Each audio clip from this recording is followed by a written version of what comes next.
bonjour à tous. C'est parti pour une nouvelle émission de Point de vue. Avec au sommaire d'abord cette question, que doit faire le gouvernement face à la grogne sociale qui se prolonge? Dernière nouvelle en date, à la SNCF, le dialogue est rompu entre les syndicats et la ministre des Transports. À Notre-Dame-des-Landes, les zadistes n'ont pas répondu à la main tendue de Nicolas Hulot. Et dans les universités, les étudiants votent des prolongations de blocage jusqu'au début mai. Nous parlerons aussi du cas de Vincent Lambert, ce tétraplégique en état végétatif depuis 10 ans. Des juges examinent aujourd'hui une décision d'arrêt des traitements, décision contre laquelle s'élèvent 70 médecins qui signent une tribune dans le Figaro. Autre sujet, celui du droit du sol que Laurent Wauquiez a remis dans l'actualité. Nous nous interrogerons, est-ce un sujet tabou? Enfin, nous ferons un détour par Berlin. Berlin où se retrouvent aujourd'hui Angela Merkel et Emmanuel Macron. Nous nous interrogerons sur la solidité du couple franco-allemand face aux défis européens. Bonjour Christophe Devoogd. Merci d'être avec nous. Vous êtes historien, professeur à Sciences Po. Sciences Po, où vous enseignez la rhétorique et les idées politiques. Est-ce vous qui avez mis en tête cette semaine aux étudiants de Sciences Po de bloquer la rue Saint-Guillaume? Vous avez le président de la Fondation des sciences politiques ici. Je vais lui poser la même question. On a toute l'équipe. C'est à lui qu'il faut poser la question. Non, je crois que les étudiants en question sont assez minoritaires d'après ce que je reçois de mes propres étudiants. Des vrais étudiants ou... En tout cas, moi, j'ai jamais fait autant travailler par Internet avec mes étudiants que de la journée d'hier. Donc, il y a quelque chose qui est un peu paradoxal. Alors, c'est peut-être vous, Olivier Duhamel, qui avez décidé de bloquer Sciences Po? Non, c'est pas... Vous rigolez ou vous plaisantez? Alors, pour répondre à votre question, ce sont des vrais étudiants, oui. Ils sont entre 70 et 90, sur un effectif sur Sciences Po Paris, le campus parisien, de 6000 étudiants. Je suis assez content de ne plus être leur professeur d'institutions politiques ayant arrêté d'enseigner, parce que, comme ils expliquent dans leur manifeste, que sur un simple coup de téléphone, Frédéric Mion peut faire annuler 4 lois tellement il est puissant, celle sur l'université, celle sur l'asile et l'immigration, celle sur la SNCF et je ne sais en quoi encore, je me dirais quand même que je les ai extraordinairement mal formés. Voilà, à part ça, c'est comme le reste de ce qu'on va voir, c'est pas si simple à traiter. Et je précise quand même que vous sortez un livre aujourd'hui, qui s'appelle Les mots de Macron. Voilà. 350, vous en êtes à combien? 550 citations. 550 citations. Et c'est chez Dalloz. Et c'est chez Dalloz dans la collection des petits livres à 4 €, je crois. Eh bien, bon, merci. Pas cher. Merci aussi d'être avec nous, Mathieu Aron. Alors, vous avez une double casquette à l'Obs, celle de conseiller éditorial et d'enquêteur de Choc. Vous avez publié la semaine dernière une enquête très fouillée sur le rachat d'Alstom d'Alstom Énergie par General Electric. Et l'Obs qui fait sa couverture cette semaine, alors c'est sur Napoléon. C'est sur Napoléon, avec effectivement des lettres que personne ne connaissait, donc qu'on publie en exclusivité. Et on voit... comment l'empereur est à ce point. C'est très intéressant d'observer son écriture, son style. C'est extrêmement méticuleux, c'est assez passionnant. Et vous parlez aussi dans l'Obs, je crois, d'Israël. C'est l'anniversaire de la création de l'État d'Israël. Israël, 70 ans après, un idéal trahi. Vous posez la question. Bonjour Alexis Brézé, directeur des rédactions du Figaro. Alors je vous pose évidemment la question aussi. C'est finalement vous qui agitez Sciences Po en sous-main? Peut-être. Je considérais que dans cette... excellente école, qui est une sorte de temple de l'élitisme et de la sélection. Des étudiants viennent nous expliquer, qui sont censés être étudiants de cette école, donc ils ont choisi eux-mêmes, viennent nous expliquer qu'ils sont contre la sélection. Je trouve ça un peu curieux, mais peut-être qu'Olivier sait pourquoi.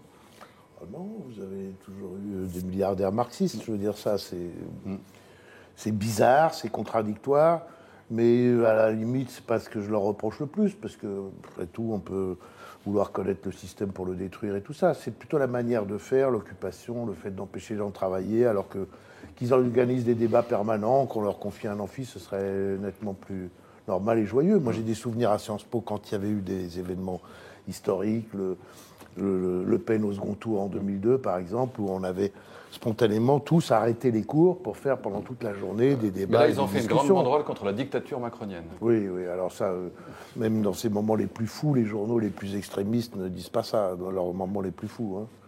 Je ne parle pas du Figaro, qui est très mesuré par rapport à Macron. Mais même à l'heure actuelle, ne titrerait pas la dictature macronienne. Non, mais il y a quelque chose d'intéressant sur la personnalisation du débat, qui d'ailleurs pas seulement à Sciences Po, sur Macron, vous savez, l'effigie qu'on brûle. Macron, on ne veut pas finir comme toi, alors que je suis certain que la plupart de ces gens de ces quelques personnes qui font révolution à Sciences Po ne rêve que de devenir Macron. Et peut-être, prenons les paris, peut-être que dans 20 ou 30 ans, le président de la République sera un ancien de cet événement. C'est tout à fait possible. On l'a vu avec mai 68, n'est-ce pas? Des grands destins ministériels forgés sur les barricades.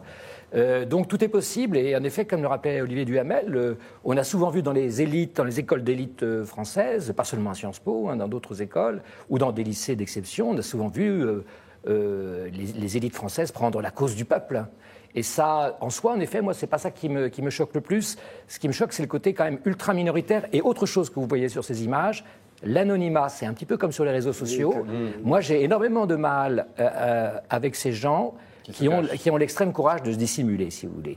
Et ça, c'est un vrai problème de transparence démocratique. Et en tout cas, ni Olivier Duhamel, ni moi-même ne leur apprenons ce genre d'attitude.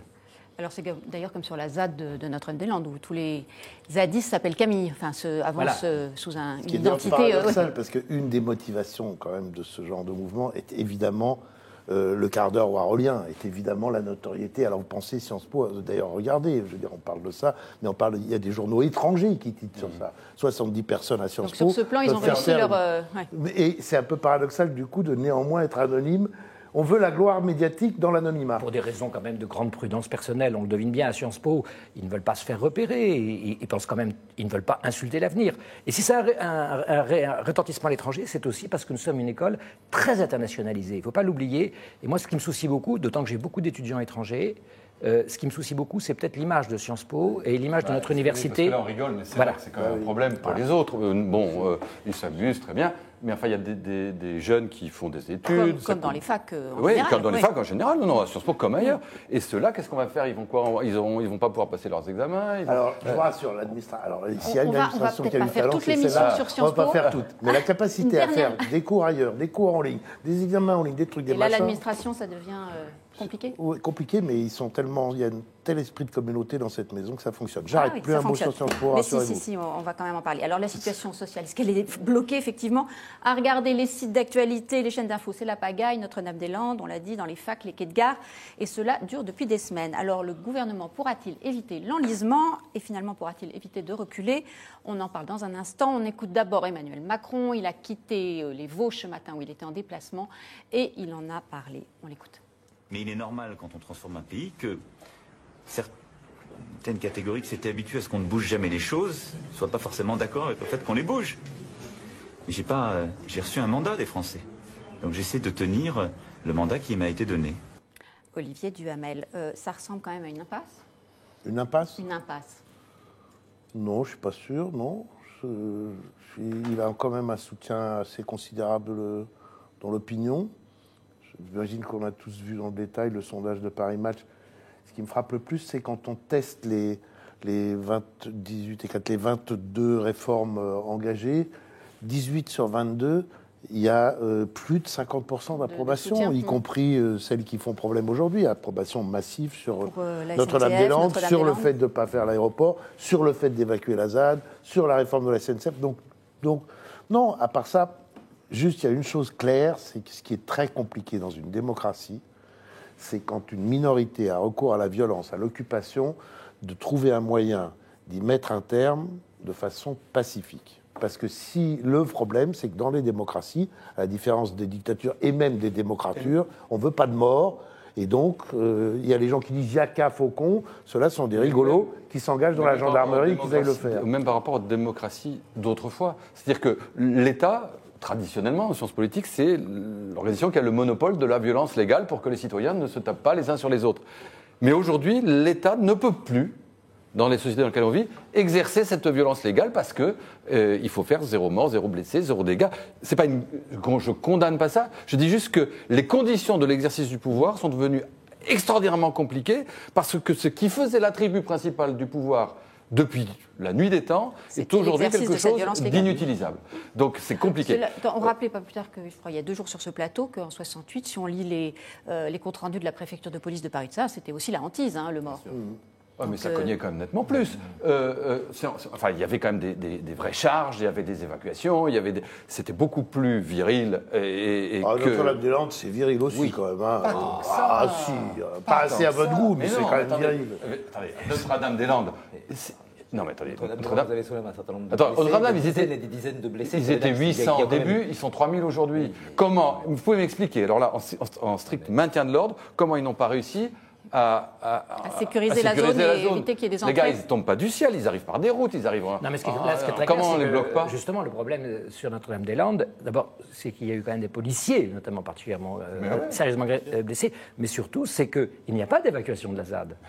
Chaque nuit, les zadistes remettent les barricades, il y a le chemin qu'ils avaient libéré, la route qu'ils avaient libérée est à nouveau blessée. C'est un jeu du chat et la souris, des je fais, je défais, tu fais, je défais, ce qui fait que, en fait, et tout le problème il est là, vous avez raison, hein, il y a aussi un problème peut-être là aussi de formation ou d'éducation, ce que rappelait Alexis Brézé sur le monopole de la violence légitime, mais je vous rappelle que tous les commentaires qui sont faits sur toutes ces questions, c'est toujours les deux camps se font face à face, d'un côté et de l'autre, et jamais les forces de l'ordre. Il y a des souris face à un chat qui n'a pas de griffes ou qui ne veut pas utiliser ses griffes. Mais attendez, quand on les voit, on voit les CRS qui s'en prennent plein la figure, qui se prennent des cocktails Molotov, qui se font taper dessus et qui ne bougent pas parce qu'on leur donne par le on ne peut pas bouger. Mais regardez.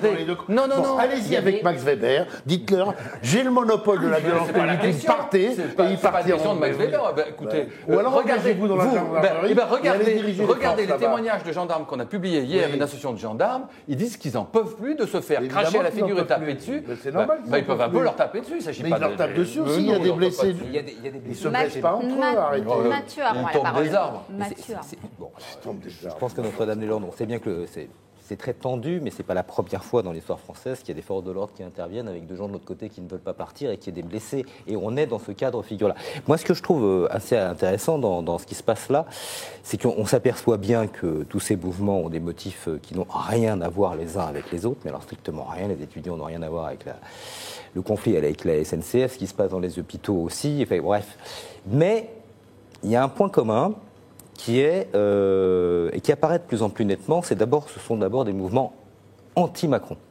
C'est ça, c'est anti-Macron. Et moi, il y a quelque chose qui m'étonne, c'est la réponse que fait le pouvoir par rapport à ça, qui est de dire, c'est moi Macron, c'est moi qui ai décidé, et c'est moi qui me mets en première ligne. C'est moi qui... Donc, en réalité, on a un président de la République qui clairement dit, je vais sortir vainqueur de cet affrontement, et donc j'en tirerai les bénéfices parce que j'aurai gagné et j'aurai montré que je suis le plus fort. C'est ça aussi qui fait que c'est pas simple d'en finir, puisque effectivement c'est la personne du président de la République qui est d'abord en jeu. Et s'il y a convergence, elle est sur sa personne, pas sur le reste, bien évidemment. Personnalisation à outrance, Christophe Daut? C'est toute l'ambiguïté de la Ve République et aussi le caractère du président, son ethos, qui n'a pas peur du débat, on l'a bien vu face à vos collègues l'autre jour, qui n'a pas peur du débat, qui n'a pas peur, et qui veut d'ailleurs montrer qu'il n'a pas peur, hein, c'est-à-dire de l'affrontement verbal, voire du risque quasi physique, et il l'avait déjà montré dans la campagne. Et je crois que ça, c'est une chose qui est très appréciée, nécessairement.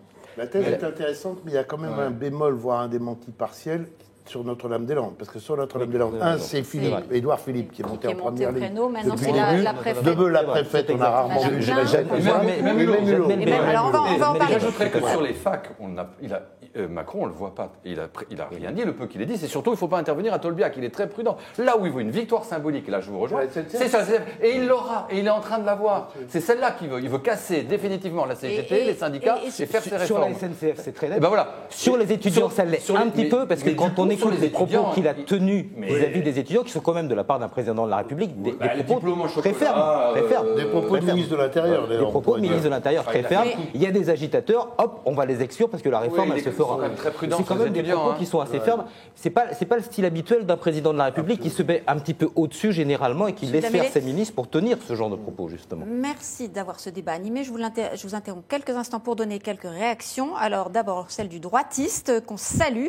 Il faut que l'État intervienne. Qu'attend-il? Tu parles de Notre-Dame-des-Landes, je pense. Notamment un mort, point d'interrogation. On a aussi cette remarque toujours du droitiste. Les manifestations étudiantes n'ont rien à voir avec mai 68. Cette époque et ses idées sont révolues. Et à la question que nous avons posée sur Twitter, le gouvernement doit-il faire preuve de plus de fermeté face aux contestations? Eh bien, vous êtes 69% à nous dire que oui. Et aux dernières remarques de Ozan Sœur, n'avez-vous pas l'impression de vivre l'explosion de notre société civilisation à moyen terme? C'est peut-être pas. Mais ce qu'il y a de curieux avec les étudiants, quand même, là, il y a un profond décalage, je crois, entre ce que pense la majorité des étudiants. Il y a quand même eu de nombreuses enquêtes, de nombreux sondages qui ont montré, et nous, l'Obs, on l'avait fait, on avait même été surpris par le résultat, qui était de dire qu'une forme de sélection n'était plus un tabou du tout, et que les étudiants et leurs familles étaient prêts à partir dedans, à condition que ce soit fait de manière intelligente. Et il y a des pays où on voit qu'une forme de sélection peut être faite de manière tout à fait correcte. Donc on a quand même une grande masse d'étudiants qui pensent ça aujourd'hui, quoi. Et la réforme, elle est passée. Donc là, on a un mouvement hyper politique, d'abord et avant tout. Oui, il faut juste sur le point de souligner le caractère politique, parce que moi je suis un petit peu concret. Les acteurs, le caractère anti-macronien qu'on voit partout, et les acteurs qu'on retrouve partout, c'est-à-dire Sudrail, c'est-à-dire Sud ou Sudrail, la CGT, le Parti des indigènes de la République qu'on retrouve dans les amphis bloqués. Il y a quand même un certain nombre d'acteurs qui sont, on peut dire, c'est le moins qu'on puisse dire, actifs aussi dans ce processus, qui n'est pas simplement un processus de mobilisation spontanée qui tombe de... Et on voit très bien comment la France insoumise est aussi partout, y compris dans les AG, elle envoie ses députés. Donc il y a quand même aussi une tentative tout à fait classique en politique, allez, on va dire au minimum de récupération. C'est le printemps des gros shows, en fait. Alexis, juste si on signale juste par rapport à ce que disait Mathieu, que le sondage qu'on a pour demain dans le Figaro, sondage Odoxa Dentsu Consulting, dit que c'est quand même assez... C'est plus nuancé. Il semble quand même que sur cette question de la sélection... Sur les facs, dans les facs, on ne parle que des facs, ça bouge un peu dans le sens d'un rejet de la sélection, puisque si une courte majorité de Français, 52 contre 48, se disent favorables à la sélection sur dossier à l'entrée de l'université, c'est quand même une formulation clivante. Dans les précédents sondages qu'on avait fait, c'était une certaine forme de sélection qui était sans doute plus juste. Sélection. Bon, il y a 52% qui sont favorables, mais chez les jeunes, 61%, 18-25 ans, 61% qui sont opposés. Il y a une grosse ambiguïté, parce que pour beaucoup de gens, le Parcoursup, ça n'est pas de la sélection, non, mais c'est pour ça. De l'orientation. Ça ne veut pas dire forcément. C'est pour ça que je dis que la question est un peu forcée. La question est sans doute un peu forcée. Voilà. Mais quand on regarde quand même, on sent que ça ne veut pas dire s'il y a des réticences vis-à-vis de la sélection, que pour autant on soutient le mouvement. Et ça ne veut pas dire que si on trouve que le mouvement est sympathique, qu'on soutient les blocages. Il y a à chaque fois une gradation. Mais il n'y a pas non plus... Enfin, il ne faut pas... Il n'y a pas une adhésion. Je le souhaiterais. Mais il ne faut pas passer du... Mais en tout cas, on n'est pas passé d'un rejet de la sélection, on a une adhésion globale à la sélection. Vous êtes vraiment à front renversé. Non, mais je ne dis pas que je m'en réjouis, je dis qu'il faut... Dont acte pour le nouveau sondage publié demain dans le Figaro. Il n'empêche que tout ce qui avait été fait jusqu'à présent montrait que par rapport à il y a 10, 15 ou 20 ans, il y avait une évolution assez sensible, que les esprits évoluent. Alexis est prêt à tout pour valoriser un sondage dans le Figaro. On me pose la question. Je ne savais pas que le Figaro était contre la sélection universitaire. Je l'apprends cet après-midi. Publié à votre corps défendant.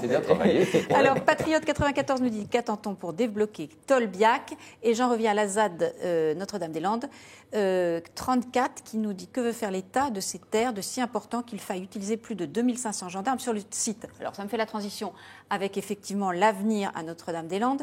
On l'a dit, Nicolas Hulot a été envoyé hier en tentative de médiation, pas très réussie si l'on en croit, même la conférence de presse qu'il a faite après. Et José Bové, ancien du Larzac, était ce matin sur RTL et lui aussi il dit aux zadistes attention au jusqu'au boutisme. Chacun doit faire un pas. De toute façon, si on veut avancer, chacun doit avancer d'un pas. L'État dit clairement aujourd'hui, on est prêt à signer ces conventions. J'espère que vendredi et lundi au plus tard, on aura avancé là-dessus. Moi, j'ai bon espoir parce qu'effectivement, on n'a pas d'autre solution que de trouver des points d'accord. Alors, ça fait partie des points de blocage, cette histoire de terre et de déclaration demandée aux zadistes. Mais ça ne devrait pas. Donc, ça prouve qu'il y a un problème et qu'on n'arrive pas à dissocier deux groupes différents parmi les zadistes. C'est-à-dire ceux qui sont des acharnés et qui veulent de toute façon la castagne pour la castagne, et ceux qui sont, on va dire, des utopistes sympathiques. Parce que pourquoi ? Ça bute sur le fait qu'on exige d'eux le fait qu'ils présentent un projet individuel et eux veulent présenter un projet collectif. On leur répond, mais une fois que vous avez présenté le projet individuel, on pourra les regrouper pour que ce soit un projet collectif. Et au Larzac, on a fait comme ça. José Bové a dit au Larzac, on a fait comme ça. Et donc, normalement, on voit bien que le terrain, c'est très très ténu, ce qui fait que ça ne marche pas. Mais il y a le fait qu'ils sont solidaires ou aiguillonnés par les 2000 qui sont arrivés de plus, ceux-là, ils ne veulent pas des terres. Ils veulent de la castagne. Donc déjà, il y en avait 900. Aujourd'hui, il y en a 3000. Donc on sait déjà forcément qu'il y en a 2000 qui n'étaient pas là, qui sont pas venus se dire tiens, je vais aller cultiver des terres. Donc il y en a déjà, ils viennent pour se bagarrer, ça les fait marrer, ils rigolent, et je pense qu'ils se marrent encore plus quand José Bové ou Daniel Cohn-Bendit, qui sont ceux qui se castagnaient hier, viennent leur dire soyez sages les enfants, parce qu'il y a un truc de génération, c'est un plaisir, ils rient. Bon, et ceux-là, on pourra leur proposer toutes les terres et toutes les chèvres qu'on veut. De toute façon, ils n'ont aucunement l'intention de cultiver des terres qui, d'ailleurs, pour l'essentiel, sont incultivables. C'est des marécages. Donc faire pousser quoi que ce soit dans un marais, c'est pas facile. Aussi bien sur Tolbiac que sur Notre-Dame-des-Landes, c'est que vous simplifiez les choses en disant l'État n'a qu'à y aller en force et tout ira bien. Regardez ce qui s'est passé à Nanterre. Il y a eu une première intervention policière, elle n'a pas fait de conséquences. Le président de l'université s'est cru obligé d'en fabriquer une deuxième. Il y avait 200 personnes qui soutenaient le mouvement, c'est passé à 1800. Regardez ce qui se passe à la ZAD. Vrai ou faux? On explique que l'intervention policière est trop violente, j'aurais jamais dû abattre la maison, je sais pas quoi, etc. Qu'il y a des blessés, on les met en valeur, etc. Et du coup, il y a 2000 personnes qui débarquent. Donc c'est dire, l'État n'exerce pas la force. Je n'ai pas du tout dit ça pour les facs. Moi, je pense qu'il faut, pour chaque dossier, il faut un traitement adapté. Et je pense que ce soit SNCF, fac, Notre-Dame-des-Landes, tout ça n'a absolument rien à voir. Que SNCF, le gouvernement, gère plutôt bien l'affaire, qu'il est en train de gagner sa bataille et que il a juste à continuer comme ça, il finira par remporter l'affaire. Mobilisation un peu plus forte aujourd'hui. Oui, mais enfin, c'est de 20 à 22. La pente, elle est quand même déclinante. Le fait de dire en 2020, ça y est, il y a un côté assez décourageant et la CGT est quand même de plus en plus isolée. Ça marche pas leur affaire. Mais est-ce qu'on peut donc le SNCF, c'est une chose. Et là, je pense franchement, il fait ce qu'il faut faire. Les facs, il faut faire attention pour toutes les raisons qu'on a dit et que effectivement, merci Monsieur le professeur. Vous devriez expliquer ça à vos étudiants qui sont dans la rue là plutôt que moi. Je le fais à tout le monde. C'est pour ça qu'on dit que je suis l'emmerdeur. Et donc là, il faut faire attention parce qu'il y a le risque de l'accident, etc. Je pense qu'en revanche, à Notre-Dame-des-Landes, là, il devrait y aller et y aller franco. Oui, sauf qu'à Notre-Dame-des-Landes, si je puis me permettre, vous ne pouvez pas dire que le week-end dernier, les gens qui ont été à Notre-Dame-des-Landes sont tous des gens qui cherchaient la castagne. Il y a eu à Notre-Dame-des-Landes des manifestations totalement pacifistes avec beaucoup de gens qui sont arrivés pour manifester. On ne peut pas résumer simplement la mobilisation. Non, mais ce qui reste, c'est autre chose. Barrages, on ne peut pas résumer la mobilisation. Avec des cagoules et tout ça. On ne fait pas des agriculteurs, c'est pas des pacifistes, c'est des. Ça ne pas la pierre. Il faut juste maintenant leur taper dessus et les faire partir. Si on peut dire un mot, je voulais juste vous dire que vous ne pouvez pas résumer l'ensemble des gens qui se mobilisent autour de Notre-Dame-des-Landes à une bande de casseurs et de castagneurs. Ce serait une bande de casseurs et de castagneurs.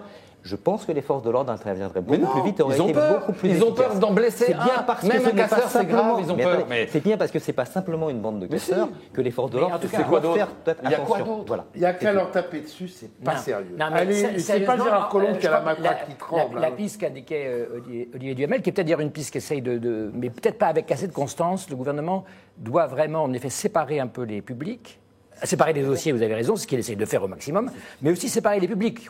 Par exemple, j'ai été frappé dans l'affaire des universités.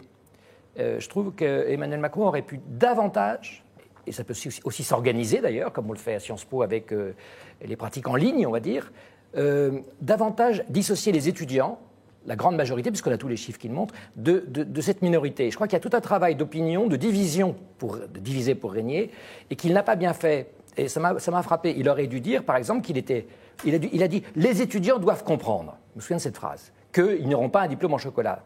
Mais les étudiants le comprennent très bien.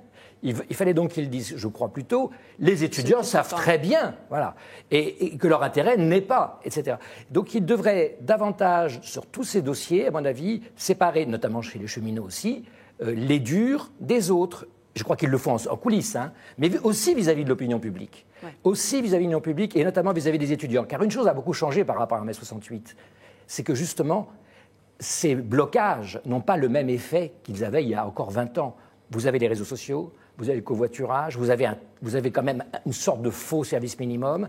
Donc les choses sont quand même un peu différentes. Ce qui est vrai, dans cette affaire notamment de sélection d'université, l'adhésion, le soutien, le rejet de la sélection et l'adhésion au mouvement, au-delà de la question de la jeunesse, c'est toujours dans les mêmes partis. C'est les catégories populaires, c'est le Front National, c'est la gauche. C'est-à-dire qu'on retrouve cette coupure des deux France dans la façon de juger cette affaire des étudiants. Ça ne veut pas dire qu'ils sont dans les facs, cela. Mais la France, c'est toujours la France d'en bas. se sent un peu déstabilisée par cette histoire de sélection et vaguement... Parce qu'elle est inquiète. Solidaire avec ce truc-là. Parce qu'elle est inquiète. Est-ce que, Alexis, vous disiez tout à l'heure, sur la SNCF, le gouvernement, grosso modo, on peut penser qu'il va s'en sortir. Est-ce que c'est de nature à tout, du coup, Notre-Dame est arrêtée, tout va se résoudre par... Sur la SNCF, il y avait quand même... une manière de s'en sortir et un signe à envoyer. Et Emmanuel Macron l'a totalement envoyé. C'est qu'on sait très bien que ce qui bloquait au niveau de l'intersyndical et ce qui faisait que justement les syndicats étaient unis, c'était en particulier lié à la question de la dette. L'histoire de la dette, oui. Et on savait parfaitement que la CFDT laissait clairement entendre que si le gouvernement s'engageait à reprendre la dette, et ben voilà, peut-être que pendant quelques temps on continuera à faire le mouvement, mais qu'ensuite on pouvait se mettre à discuter. Ce qu'a fait Emmanuel Macron, là pour le coup, ce qu'il a fait, c'est-à-dire qu'il a tenu des propos très différents de ceux qu'avait tenu quelques jours plus tôt le Premier ministre sur cette question. Il s'est engagé en 2020 à reprendre la dette. À partir de là, effectivement, il a mis un coin très clair dans l'unité syndicale, avec d'un côté la CFDT FO et de l'autre côté les autres. Et là, il faut reconnaître que c'est assez subtilement joué, quoi. Donc il faut que Macron écoute tout le monde autour de cette table, sauf Alexis. Voilà, il faut qu'il mette un coin. Il faut qu'il mette un coin entre le paysan qui a décidé de le retour à la terre, qui a décidé de cultiver avec sa charrue à Notre-Dame-des-Landes, et puis le méchant gauchiste. Allez voir le coin qu'il va mettre. Tantinet mon cœur. Amir 4 nous dit droit de manifestation, oui, droit à la casse, non. Et Patriote 94, sortir de Sciences Po en 2018, n'a plus du tout la même valeur qu'il y a 12 ou 20 ans, où c'était nettement plus dur. Je laisse ça à votre appréciation. Pas très informé. Bon, on va rester là pour aujourd'hui. Sur ce sujet, on passe à celui de Vincent Lambert. Vincent Lambert, Le Figaro publie ce matin un appel signé par 70 médecins sur son cas. Appel titré « Il est manifeste que Vincent Lambert n'est pas en fin de vie ». C'est le jour où la justice examine un recours introduit par les parents de Vincent Lambert contre la fin des traitements. Quelques jours plus tôt, dans le Figaro toujours, la mère de Vincent Lambert avait fait une lettre ouverte à Emmanuel Macron, parlant de son fils comme un condamné à mort, disait-elle. Alors nous allons parler de cette affaire qui dure maintenant depuis 5 ans et soulève de très lourdes questions éthiques. Je vous propose d'abord de lire rapidement un extrait donc, de cet appel des médecins. Est-ce qu'il est possible d'avoir un avis tranché, Olivier, sur cette affaire assez complexe que douloureuse? C'est sûrement possible parce que beaucoup de gens sont capables d'avoir un avis tranché. Moi, je suis incapable d'avoir le moindre avis. Je ne connais pas le cas. Je pense qu'il n'y a pas de règle générale. Et donc, vous ferez gagner du temps en restant silencieux sur cet aspect-là de l'actualité. Alexis, cet appel des médecins, qu'on a publié, il vient effectivement contredire les décisions prises par un collège d'experts qui estime que l'état de Vincent Lambert ne justifie plus de poursuivre des traitements maintenant en vie. Pour résumer de façon sans doute un peu caricaturale. L'histoire est terrible et effrayante, et c'est vrai que de l'extérieur, comment ça dit, c'est vrai qu'on n'a pas le dossier médical, c'est vrai qu'on ne sait pas, mais je pense que même au-delà de la nature médicale de l'état de Vincent Lambert, on sent bien qu'il y a deux conceptions aussi de la vie qui s'affrontent. Il y a des gens qui disent, malgré tout le monde sait qu'il est en vie, mais un certain nombre de gens disent, mais c'est une vie qui n'en est pas une, puisqu'il n'y a plus rien qui se passe, et donc il faut l'interrompre, parce que c'est quand même de ça qu'il s'agit. Si on le débranche, ça ne suffit pas. Donc il faut interrompre cette vie qui n'en est pas une et qui ne vaut pas d'être vécue. Et les autres, dont à titre personnel je suis, qui disent ça n'en est pas moins une vie, et que si cette vie veut perdurer, et me semble-t-il, elle veut perdurer parce qu'elle ne s'interrompt pas, et quand on lui a arrêté de le nourrir pendant 30 jours, il a continué de vivre, si cette vie veut perdurer, il n'y a pas de raison de s'arroger le droit de l'interrompre. Donc c'est vrai que c'est une question médicale, c'est aussi des questions éthiques, philosophiques, que chacun juge en conscience. Mathieu, est-ce qu'il est normal, c'est peut-être pas le terme, mais que l'affaire en soit devenue, effectivement, on le disait, ça dure depuis 5 ans, il y a des procédures, des audiences. Est-ce que finalement, ça ne peut pas être résolu sur le plan judiciaire et que ce type de cas, ça doit être d'abord une affaire personnelle, une affaire familiale. Là, la famille se déchire. Mais c'est ça le problème. Il est là le problème. Pardon, juste. Oui. Si toute la famille. C'est pour ça que c'est dans ces deux conceptions du monde, il y a une partie de la famille d'un côté et l'autre partie de l'autre. Mais ça vient devant les tribunaux. Ce qui est assez terrible dans cette histoire, c'est que de Vincent Lambert lui-même, il n'en est plus réellement question. Il faut être tout à fait honnête. C'est devenu un combat un combat idéologique par rapport à une question qui effectivement interroge et peut diviser. Puisque effectivement, vous l'avez rappelé, la famille est totalement divisée, puisque les parents de Vincent Lambert, côté, un frère et une sœur, et puis la femme. Que la femme de Vincent Lambert et 6 de ses 8 frères et sœurs, eux, sont tout à fait d'accord avec l'équipe médicale qui a considéré effectivement qu'on pouvait arrêter là.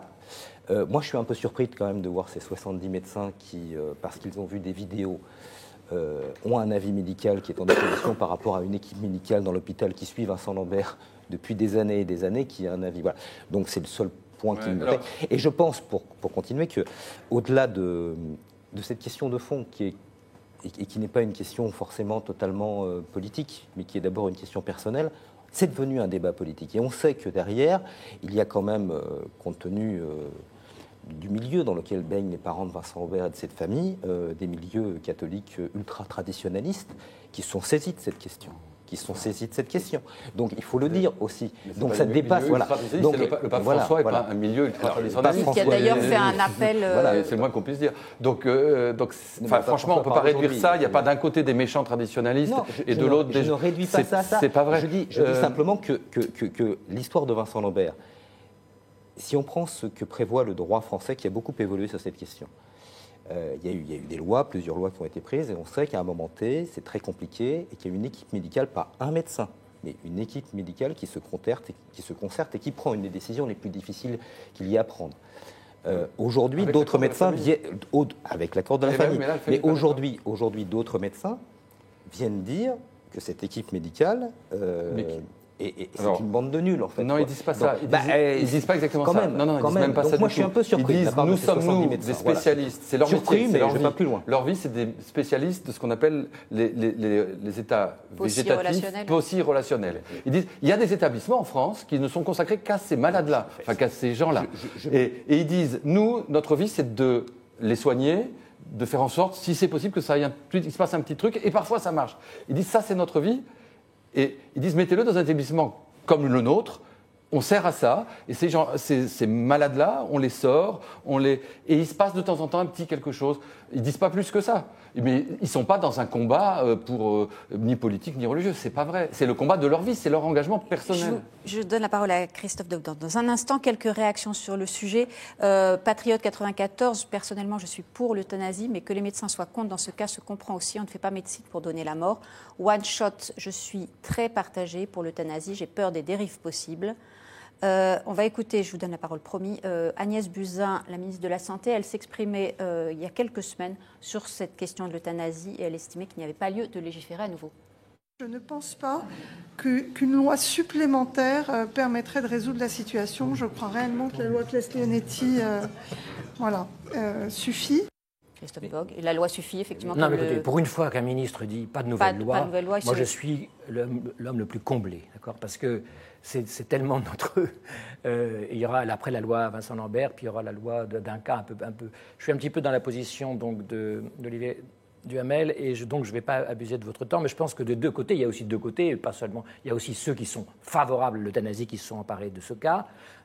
Moi, ce que j'aimerais quand même vraiment savoir, c'est tout de même l'information médicale, parce que j'ai découvert des choses qui sont vraies ou pas vraies dans cet appel des médecins du Figaro, mais peut-être qu'un jour, on arrivera enfin, on pourrait peut-être commencer par là, exactement où est-ce qu'il en est médicalement, car comme très souvent dans nos débats bien français, on commence par l'affirmation de principe, et l'information elle-même, eh bien, nous n'y avons pas droit. Donc moi, ce que j'aimerais, c'est qu'on sache un petit peu exactement, médicalement, qu'on vienne nous expliquer, éventuellement entre deux médecins qui ne sont pas d'accord, où il en est. Mais, si je puis me permettre, puis après je ne vais pas insister, mais il y a une loi dont tout le monde s'accorde à dire que les débats qui ont conduit à la rédaction de cette loi ont été de grande qualité, qui est la loi Leonetti, sur une question qui effectivement nous touche tous et qui est particulièrement complexe. La ministre vient de dire, effectivement, il y a le dispositif. Cette loi prévoit qu'il y a une équipe médicale qui est saisie, qui a tranché sur un certain nombre de cas, et comme on sait, c'est infiniment complexe. Si derrière, c'est la seule remarque que je fais, si derrière 70 médecins par voie de presse contestent ce que l'équipe médicale de tel hôpital a fait, on n'en finit pas et on n'arrête jamais. C'est tout. Non, mais bien sûr qu'il y a une loi. Mais la loi ne règle pas le pour les parents qui disent je ne veux pas qu'on tue mon enfant. Bon, oui, puis il a six frères et sœurs et six frères et sa compagne qui dit non. Donc la voilà. loi ne règle pas tout. Ce que je veux dire, c'est que moi j'ai entendu dire des choses contradictoires sur l'état de ce garçon. Donc j'aimerais bien quand même qu'on arrive un jour à nous dire exactement où il en est. Est-ce qu'il est... Vous avez parlé de débranché, il se trouve qu'il n'est pas branché. Il n'est pas branché. Bon, donc, on ne peut pas le débrancher. Voilà, donc il y a un tas de choses qu'il faudrait quand même un peu savoir. Et ensuite, c'est en effet une question d'éthique, c'est une question... mais qui de toute façon est compliquée, puisqu'en effet, il y a ce problème familial. Je donne encore 2 réactions, et puis effectivement, on va passer à notre 3e thème. Sophia 40 qui nous dit « Ce cas est une conséquence de la loi Leonetti qui considère que nourrir un malade constitue un soin ». Patriote 94 toujours, qui décidément est très présent aujourd'hui. Les Pays-Bas et la Belgique ou la Suisse pratiquent l'euthanasie, mais c'est très encadré là-bas et on n'a pas vu d'explosion des suicides assistés. Et enfin, une dernière réaction qui arrive de FGM. On mélange dans ce débat euthanasie et acharnement médical. Je vous propose de passer à notre 3e thème, c'est celui du droit du sol. En prononçant ces mots, droit du sol, le président des Républicains savait qu'il allumerait la polémique. C'était même sans doute calculé. Laurent Wauquiez a donc fait hier des propositions pour réduire l'immigration. Ce sont ces termes, parmi lesquels celle de n'accorder la nationalité française à un étranger que si ses parents se trouvaient légalement sur le territoire français à sa naissance. On va l'écouter, c'était hier matin sur RTL, et puis on en parle tout de suite. La première proposition que je souhaite porter à l'échelle de la France, pas juste pour Mayotte, c'est que si les parents sont de façon irrégulière en France, ça ne peut pas conduire au droit du sol. Et j'y ajoute un complément, je souhaite qu'on ne donne plus la nationalité à des délinquants qui ont été condamnés à une peine de prison. Olivier Duhamel, est-ce qu'on peut dire que c'est une proposition raisonnable des parents clandestins ? A priori, pas lieu de donner la nationalité française. Chacun peut dire ce qu'il veut. Moi, je pense que c'est très, très, très choquant qu'un enfant devenu adolescent, à l'âge où il devient adulte, s'il a vécu des années, voire les 18 années, tout simplement en France, il est allé à l'école, il est intégré, il est content de devenir français, on le lui refuse parce qu'il y a 18 ans, son père ou sa mère, ou les deux, étaient irrégulièrement en France. Je trouve ça monstrueux. Je pense que le pape François est d'accord avec moi et j'aimerais bien savoir ce qu'Alexis pense du pape François. Sur ce plan-là, je ne suis pas du tout le pape François. Qui ne s'est pas prononcé sur le droit du sol. Qui ne s'est pas prononcé sur le droit du sol et qui, par ailleurs, alors, sur un cas comme les messages contradictoires, c'est pas sûr de... parce qu'il a aussi, ce qui est la position traditionnelle de l'Église, expliqué que les États, les nations avaient légitimité pour défendre et juger de qui peut entrer ou non sur leur territoire. Là, on est tout à fait dans ce cas de figure-là, c'est-à-dire que évidemment que l'État est légitime, mais comment est-ce qu'on peut faire porter à un enfant la responsabilité d'un délit qu'il n'a pas commis ? Comment est-ce qu'on peut faire porter à quelqu'un qui n'a rien à se reprocher, qui vit dans notre pays, qui veut s'y intégrer, lui dire non, tu ne deviendras pas français parce qu'il y a 18 ans, tes parents étaient irréguliers. Comment c'est juste possible quand on a comme vous le sens de la famille, quand on est comme vous, quelqu'un qui se définit par un sens de l'humanisme, faire porter la responsabilité d'un délit qu'on n'a pas commis. Olivier Duhamel, moi je voudrais juste intervenir dans votre débat, mais quand même, votre argumentation là, elle est strictement éthique. Bon.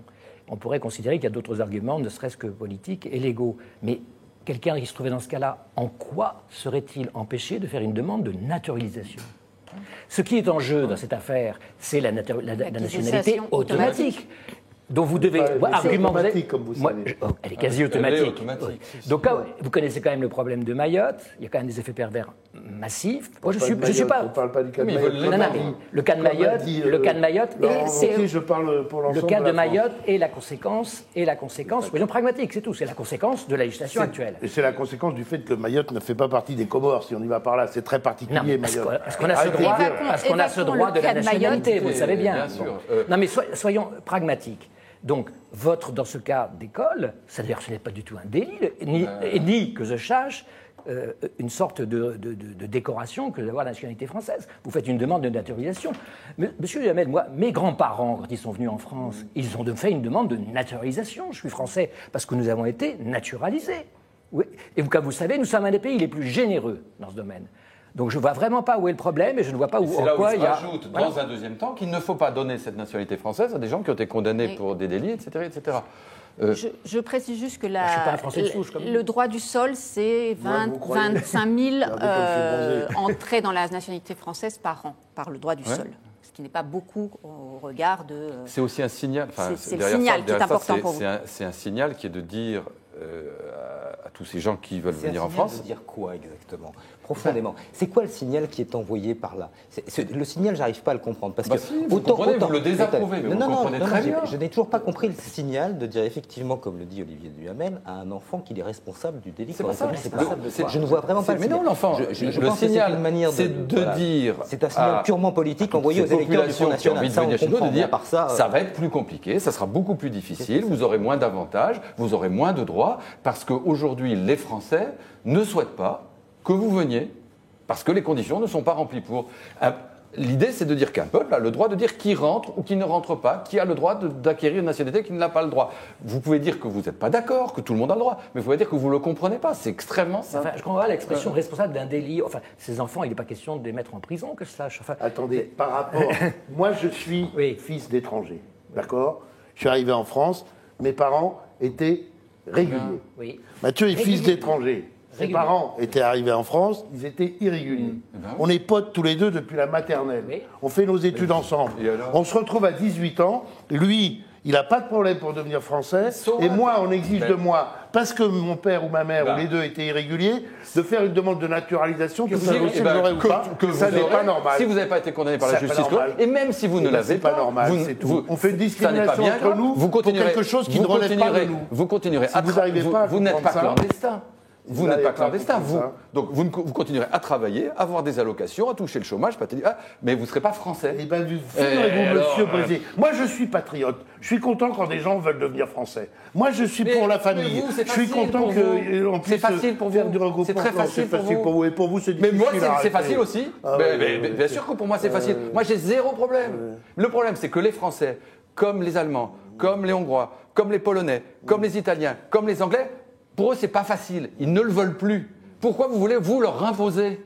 Ils ne le veulent pas. Du tout. C'est-à-dire qu'on ne va pas aller chercher quelques unités. Mais c'est pas quelques unités. Mais bien sûr que c'est quelques unités. 260 000 titres de séjour légaux. Quelle est l'augmentation maximale dans les 260 000? Quelle est la catégorie qui fait cette augmentation? Attendez, c'est pas le regroupement familial qui vous tient. Mais j'en ai pas encore parlé. Alors quelle est la catégorie? J'en ai pas parlé. Quelle est la catégorie? Les étudiants. La première augmentation, c'est 90 000 plus 50%. Excusez-moi, quand je viens ici, je travaille, monsieur Brézé. La première catégorie sont les étudiants. Vous voulez qu'il y ait moins d'étudiants étrangers en France? À condition qu'on assure qu'ils repartent. Vous voulez qu'il y ait moins d'étudiants étrangers? Est-ce que vous voulez vous assurer qu'ils repartent? Mais s'il y en a qui restent, eh bien voilà, c'est un problème. Donc ça fait bien que vous êtes fanatiquement xénophobe. Je ne suis pas fanatique. 260 000. Attendez, non, 260 000. Plus qui repartent. Attendez, mais finissez parce que 260 000, ça n'est qu'une une partie des choses. Que des étudiants étrangers. Je dis que 500 000 personnes qui rentrent en France étrangères, ça pose un problème aux Français quand ça dure et quand ça dure. Alors, dernier mot, puis je voudrais qu'on passe un extrait qui va relancer le débat. Je pense, si vous voulez, que on est toujours sur des symboles. On est toujours sur une discussion sur des symboles. On peut avoir une discussion sur quelle politique migratoire il peut y avoir en France. Et on peut revenir sur un certain nombre de choses qui ont été faites, on peut le faire. On peut regarder effectivement où il y a beaucoup de gens qui arrivent et on peut s'interroger là-dessus. On peut même imaginer qu'on puisse avoir, pourquoi pas, certains le proposent, une politique de quotas qui est discutée par le Parlement chaque année. Tout ça est possible. Mais là, en s'attaquant au droit du sol, concernant effectivement des gens qui sont là depuis des années, on sait très bien pourquoi on le fait. C'est-à-dire qu'on prend quelque chose de symbolique. Il prend tous les bouts de la chaîne. Il est pire que ce que vous pensez. On prend quelque chose de symbolique. En l'occurrence, il va plus loin que ce que vous dites. Si on a tous retenu le droit du sol, c'est pas pour rien. Non, vous le retenez. Mais il fait droit du sol, il fait asile, il fait conditions d'acquisition de nationalité, il fait politique des quotas. Et il prend la chaîne de la migration, de bout en bout. C'est le droit du sol. Parce que le droit du sol, c'est là. En Italie, qu'est-ce qui se passe? La responsabilité des hommes politiques, c'est pas d'exciter le peuple sur les choses qui l'énervent le plus avec ça, pour en faire l'objet principal des élections, pour être sûr de pouvoir les gagner, quelle que soit la marchandise en Italie. Orban, il n'a pas excité. Comment? En Italie, personne n'a excité. Berlusconi n'a pas excité. Il a dit qu'il fallait. Vous savez ce qu'il a fait? Alors, c'est les problèmes. C'est la faute de Berlusconi, c'est la faute d'Orban, c'est la faute du Tchèque, c'est la faute de qui en Angleterre. Avec toutes ces télévisions. Et Merkel, elle a excité. Il s'est servi avec toutes ces télévisions d'un fait divers dans lequel un ravagé avait massacré ça crée une jeune fille. Et il a dit, il faut virer comme vous. C'est ça qui exaspère les gens et qui exacerbe les passions. C'est Angela Merkel qui dit aux réfugiés, venez tous. Et bien, résultat, aujourd'hui, l'AfD n'est plus présente plus que jamais en Allemagne qu'elle ne l'a jamais été. Angela Merkel a été réélue. Et même si c'est mal, sûr, et dans l'accord de coalition, ils ont décidé d'admettre pas plus de 200 000 Vous reconnaîtrez que l'extrême droite n'a jamais été aussi forte en Allemagne depuis que Mme Merkel a fait ce que vous recommandez. Depuis qu'il y a des gens qui rêpent tout ce que vous répétez. Ça n'est pas l'AfD, c'est Mme Merkel. C'est M. Wauquiez, c'est Mme Le Pen, et c'est maintenant M. Brésil. Je ne crois pas que Wauquiez fait quoi que ce soit en Allemagne. Mathieu, parce que vraiment... On peut continuer à s'envoyer des chiffres à la figure, considérant que... en réalité, quand on regarde effectivement l'évolution de notre démographie, on sait qu'on va aller vers une société qui sera une société métissée. Ah ben voilà, ben voilà. Ça c'est un vrai projet de société. Excusez-moi, je peux terminer. Allez-y. Le problème par rapport à ça, c'est est-ce qu'on peut avoir une société métissée avec des citoyens français dans la République française? Moi, je pense que oui. Et d'autres pensent qu'effectivement, il ne faut pas aller vers cette société métissée. C'est ça le débat de fond qui nous est. En fait, c'est totalement ça. Voilà. Or, il se trouve que l'évolution de notre pays va là de manière et que les Français à qui on n'a pas demandé leur avis disent trop, c'est trop. Les Français, et que les Français, et que certains, pas tous les Français, mais que certains de plus en plus nombreux, que certains Français aient peur ou se disent mais ça va ressembler à quoi? Mais évidemment qu'ils ont peur. Dans quel modèle social on va vivre? Je le comprends parfaitement. Voilà. Je le comprends parfaitement. Mais plutôt que de surfer sur cette peur et leur faire peur et leur faire encore plus peur, il serait bon, à mon avis, de voir ensemble, collectivement, comment notre société elle peut s'organiser de cette façon-là. Plutôt que de faire la morale d'en haut, en leur disant tout va bien se passer, vous inquiétez pas les petits gars, il faudrait peut-être voir les choses aussi de leur point de vue, du point de vue des gens qui vivent dans des quartiers où ils ne peuvent plus vivre, qui doivent quitter, des gens qui n'ont plus de boulot, des gens qui ont peur physiquement quand ils sont dans la rue. Ces gens-là, on ne peut pas ne pas penser à eux aussi, de temps en temps. C'est trop facile de là où on est, nous tous, tous les quatre, tous les cinq, de dire que tout va bien. Je voudrais juste rappeler un chiffre. Christophe de Vauclépine. Olivier Duhamel, quand on prend le regroupement familial, on joue beaucoup là-dessus, notamment d'un côté de l'argument, comme on dit. Quand on parle, en effet, c'est très faible. Mais les raisons familiales, ça reste très supérieur quand vous regroupez toutes les raisons familiales. Or ça, on ne veut pas le... Ce que je voudrais... défenseur de la famille que vous êtes. Ce que je voudrais... Moi, je ne suis pas le défenseur de ma famille, ni des idées de M. Wauquiez. Donc, pas d'argument ad hominem, ni d'homme de paille. C'est pour briser, d'accord. Mais l'idée, simplement, c'est est-ce qu'on arrivera un jour à parler de ce sujet, vous voyez, sans automatiquement... Et en comparant... Et ce qui est intéressant dans la réplique d'Alexis Brézé à Mathieu Aron, c'est quand il lui dit « Nous allons vers une société métissée » et qu'il lâche si spontanément... Et bien voilà. Donc votre vrai problème. Mais c'est pas mon problème. C'est pas le métissage. C'est le nous allons. C'est le nous allons. C'est nous allons changer ce que nous sommes sans demander l'avis des gens. C'est ça mon problème. Comment? Nous allons, c'est vous qui avez dit nous allons. C'est pas le remplacement, on est en train de changer la culture, la nature, la façon de vivre. Donc changer la culture et la nature, donc c'est le remplacer. Et vous pensez pas? Pourquoi vous dites ça? C'est une question. Non, c'est pas une question. Ça s'appelle la réduction ad Hitlerum. Vous allez jeter le mot horrible. Hitler n'a jamais parlé de remplacement. Non. Mais si, mais écoutez, moi c'est ce que je comprends. Olivier, ne faites pas semblant de ne pas le comprendre. Wauquiez ne veut pas d'une société où il y a développement du nombre de musulmans dans un pays catholique et blanc. Beaucoup de Français ne veulent pas qu'on change. Ça, disons-le franchement. Mais tout le monde le dit franchement. Il le dit franchement. Et en Allemagne, les gens disent franchement. Et en Pologne, et en Hongrie, et en Angleterre. Mais vous pouvez pas. Vous pouvez dire que c'est des abrutis, des attardés. Mais vous pouvez pas vous étonner que les gens n'aient pas envie d'être autre chose que ce qu'ils sont. Je n'ai jamais dit ça. Je constate que, par exemple, le vote Front National, il ne se passe pas maximal là où il y a beaucoup d'étrangers, mais à 10, 20, 30 km. Et précisément, parce qu'ils ne veulent pas que ça devienne comme ailleurs. Mais là où c'est métissé, il y a beaucoup d'endroits où du vote, elle est très claire. Non, il y a beaucoup d'endroits où ça se passe très bien. Et je pense que les responsables politiques et même intellectuels, au lieu d'exciter les craintes face au métissage, à l'étranger, aux fils d'irréguliers, ne devraient pas jouer avec ça. C'est dangereux de jouer avec ça. Mais ça donne des démocraties dans des quartiers agréables. Pas de déni pour autant, parce que ça ne se passe pas bien. Une phrase de conclusion à Mathieu Aron. Votre précision sur le regroupement familial est juste. il est plus juste de parler d'immigration familiale, me semble-t-il. Parce que ce qu'on appelle, pour préciser les choses une bonne fois pour toutes, le regroupement familial, c'est effectivement un immigré, quelqu'un qui est étranger en France, qui fait venir sa famille étrangère. Et là, on est très très loin de ce chiffre de 90 000. Mais si on y ajoute des citoyens français, des étrangers, soit parce qu'effectivement ils sont enfants de parents étrangers, soit parce que ce sont des étrangers qui ont acquis la nationalité française, donc des personnes qui, en tout cas, sont citoyens français, qui font venir leur famille de l'étranger, donc des personnes étrangères, on a l'ensemble qui constitue l'immigration familiale. Et là, effectivement, selon les chiffres, on est autour de 90 000 à 100 000 à peu près. Voilà, je crois que là-dessus, on est tous d'accord.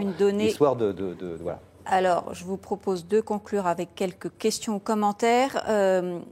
Patriote 94 qui s'interroge, qu'en est-il de la question des mineurs? On l'a déjà abordé plusieurs fois, c'est cette histoire justement de regroupement familial, ou en tout cas à partir des mineurs. L'enfant a une famille avant d'avoir une patrie, nous dit Sophia. Patriote 94, toujours, Christian Jacob a parlé de 30 000 cas possibles de régularisation. Est-ce vrai? Ça a donné lieu à un échange assez vif entre lui et Madame Gouraud hier soir à l'Assemblée. Et Amir Kat, oui, il faut éliminer le droit du sol, car cela pourra aider à ralentir la migration économique. Voilà pour les réactions sur ce sujet. Il était animé, ce débat. Je vous en remercie tous les quatre et je vous dis à demain pour un nouveau point de vue.